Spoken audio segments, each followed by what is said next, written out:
ఈ నెల 28వ తేదీ నుంచి నిర్వహిస్తున్న ప్రజాపాలన దరఖాస్తు స్వీకరణ విధి విధానాలపై పరిగి నియోజకవర్గ అధికారులతో Parigi MLA doctor T Rammohan Reddy ప్రజాభవన్లో సమీక్ష సమావేశం నిర్వహించారు. జిల్లా పంచాయతీ అధికారి తరుణ్ మాట్లాడుతూ 28వ తేదీ నుంచి దరఖాస్తులను తీసుకుంటామని, ఎవరు కూడా తొందరపడకుండా దరఖాస్తు చేసుకోవాలని కోరారు. దరఖాస్తు చేసుకునేవారు తెల్ల రేషన్ కార్డుతో పాటు ఆధార్ కార్డు తప్పనిసరిగా ఉండాలని, రేషన్ కార్డు లేనివారు కూడా దరఖాస్తు చేసుకోవచ్చని అన్నారు. దరఖాస్తు ఫారంతో పాటు జతపరిచి ఇవ్వాలని తెలిపారు. 28వ తేదీ ఉదయం ప్రారంభమవుతుందని అన్నారు.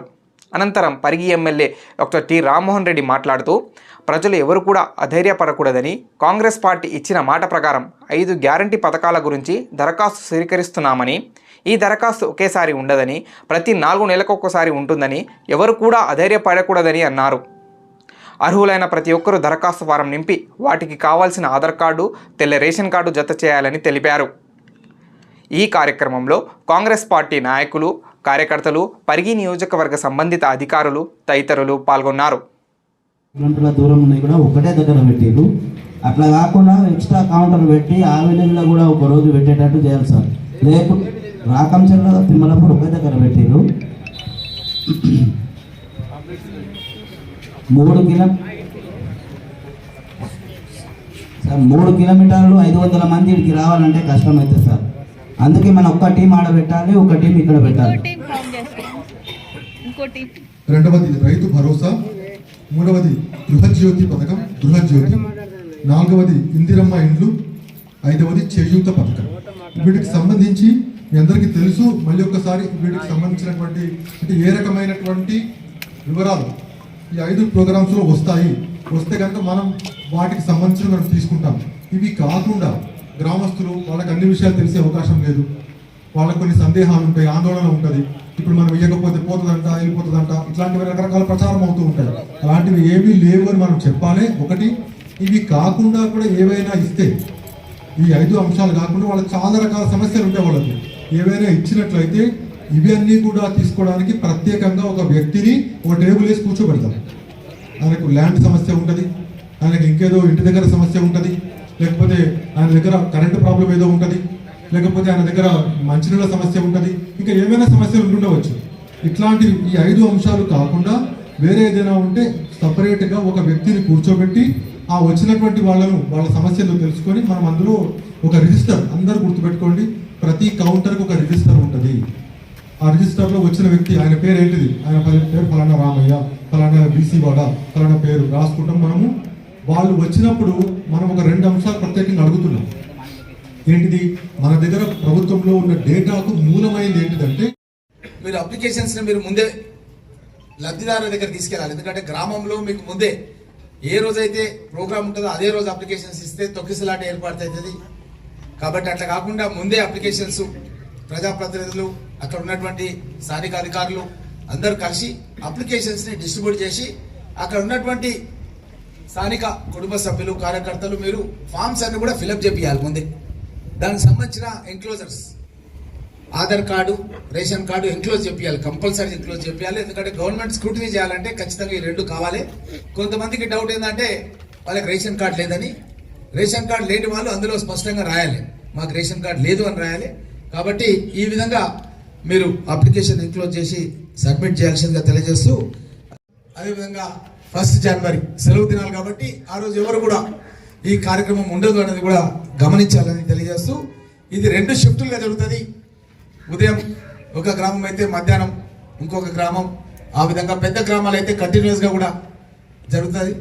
అదేవిధంగా ఈ యొక్క కార్యక్రమంలో భాగంగా గ్రామీణ ప్రాంతాల్లో అయితే గ్రామ పంచాయతీ కార్యాలయాల్లో, అదేవిధంగా అక్కడ గ్రామ పంచాయతీ లేని విధంగా అక్కడ ఇబ్బందికరంగా ఉంటే రైతు వేదికలు కూడా వాడుకోవాలని, అదేవిధంగా పట్టణ ప్రాంతాల లోపల మున్సిపల్ వార్డును మనం యాడ్ స్టిక్గా తీసుకొని, వార్డు కార్యాలయాలు హైదరాబాద్లో ఉంటాయి, కార్పొరేటర్స్ మందరు లేవు కాబట్టి స్థానికంగా ఉన్నటువంటి ప్రదేశంలోనే టెంట్స్ వేసి వాళ్ళు ఈ కార్యక్రమాన్ని నిర్వహించడం జరుగుతున్న విషయం తెలియజేస్తూ, ముఖ్యంగా మహాలక్ష్మి పథకం గురించి గతంలో మనం గ్రామాల్లో బాగా ప్రచారం చేయడం జరిగింది.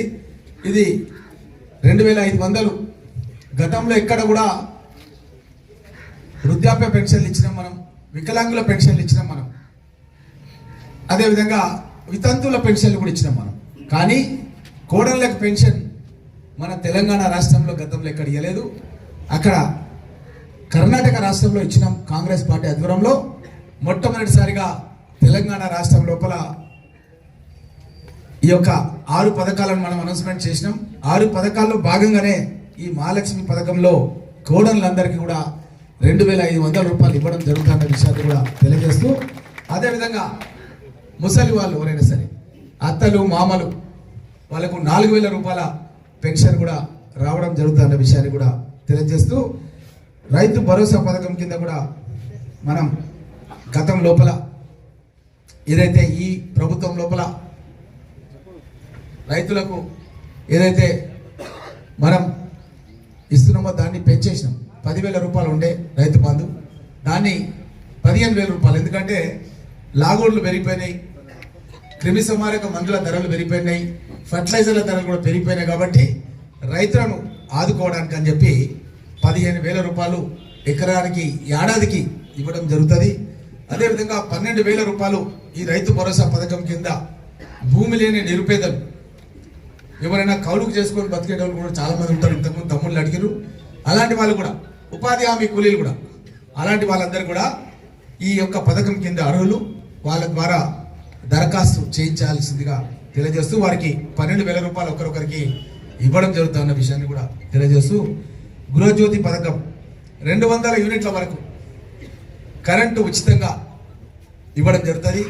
దానికి కూడా వాళ్ళు దరఖాస్తు చేసుకోవాలి అన్న విషయాన్ని తెలియజేస్తూ, ఈ యొక్క ఇందిరమ్మ ఇండ్ల పథకం గతంలో మనం ఇందిరమ్మ ఇండ్లు పెద్ద ఎత్తున మన నియోజకవర్గంలో కట్టించుకున్నాం. కానీ అప్పటికిప్పటికి ఏంటంటే 2004లో కాంగ్రెస్ ప్రభుత్వం ఉన్నప్పుడు, అప్పుడు రాజశేఖర రెడ్డి గారు ముఖ్యమంత్రిగా ఉన్నప్పుడు మనం ఇందిరమ్మ ఇండ్లు పథకం స్టార్ట్ చేసినాం. కానీ 2004 నుంచి ఇప్పుడు 23కి వస్తాకల్లా దగ్గర 20 ఏళ్ళ వరకు దగ్గరకు వస్తుంది. అప్పుడు పుట్టిన పిల్లలు కూడా పెళ్ళిళ్ళు కూడా అయిపోయినాయి.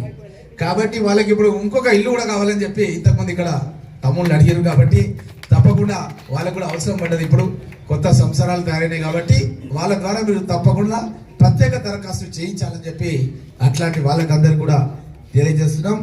ఇది 5 లక్షల రూపాయలు ఇల్లు కట్టుకోవడానికి ప్రభుత్వం ఆర్థికంగా మహిళల పేరు మీద ఇల్లు కట్టిస్తాం.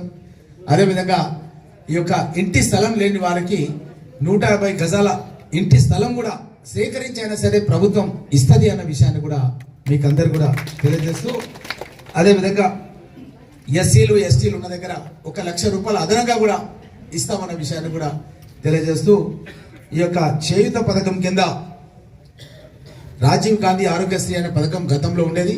అది 5 లక్షల రూపాయల వరకే ఉండేది. దాన్ని 10 లక్షల రూపాయల వరకు పెంచడం జరిగింది. కాబట్టి ఎవరైనా సరే